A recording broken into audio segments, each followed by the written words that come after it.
This 5-minute solution will show you how to fix Spotify music keeps pausing on iPhone. So if your Spotify music pausing automatically, follow these quick solutions to solve Spotify auto pause issue.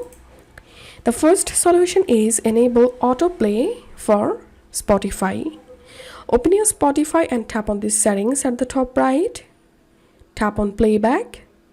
Enable autoplay and then check the issue.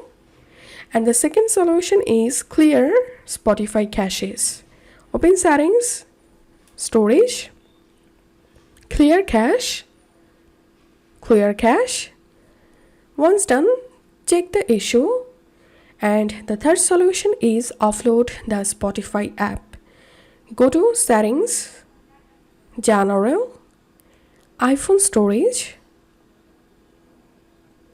search for Spotify, offload app, again offload app, and reinstall it from here and then check the issue. And the last and final solution is reinstall Spotify app. So uninstall your current Spotify app, go to your app store and reinstall it. And hope this solution will fix your Spotify music keeps pausing issue.